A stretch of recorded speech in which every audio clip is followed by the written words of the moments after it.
Usapang bigas na naman tayo. Marami akong nakikitang post na kung hindi mapababa ni PBBM ang presyo ng bigas, siya na lang yung bababa. 'Di ba?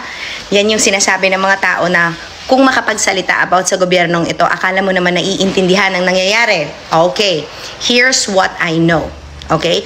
This is what is going on.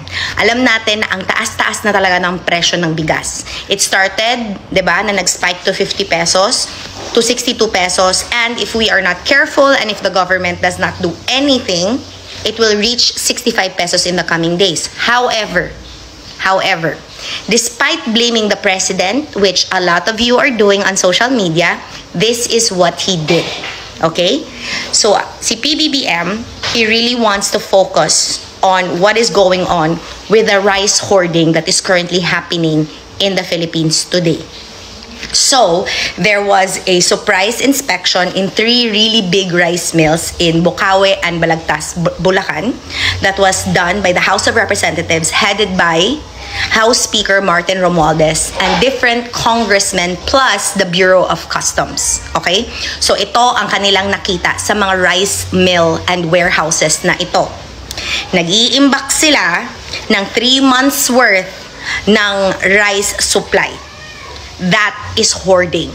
That is unforgivable and illegal. Yan po yung nangyayari. Tinatago po, nung sinabi ko nung last video ko, ay tinatago po talaga ng mga negosyante yung mga locally milled rice. On top of, hino-hold din nila yung imported rice, tapos pina-price match nila para parehong mahal. Diba sabi ko, tumataas ang presyo, diba, pag may scarcity sa market. Kasi wala tayong choice, bibili talaga tayo kahit gaano pa kataas at magrereklamo lang tayo. But that is what the government is doing now. Okay? They are inspecting warehouses alongside the Bureau of Customs. Aside from the DA, aside from the House of Representatives, they are also going to penalize and file cases against these rice hoarders. On top of that, there will be stricter laws in aid of legislation kasi magsusulat ng even stricter measures to guard against rice hoarding, smuggling, price manipulation, including business people and even government officials na sangkot dito. So yan po yung nangyayari. Hindi ho kasalanan ni PBBM. Siya po ang naghahanap ng solusyon para sa problema natin sa bigas. Pero kung pag-uusapan ho natin kung may supply po ba ang Pilipinas o wala, meron po. It just so happens that because of greed, tinatago po ang locally milled rice at hinuhold ang imported rice para kunwari walang supply.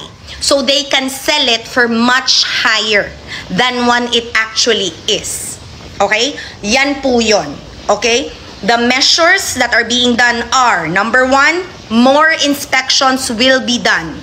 More inspections. Number 2, stricter laws will be written and passed in Congress. So, 3 congressman na po yun kanina na nag-pledge that they will be making bills for stricter rules, okay, which I mentioned already. And number 3, cases have already been filed because actionable po ang mga accusations on rice hoarding that is currently happening. So I hope klaro to sa mga tao. I hope that, again, uulitin ko, democracy calls for us to blame the president for everything. Sa inyo yan.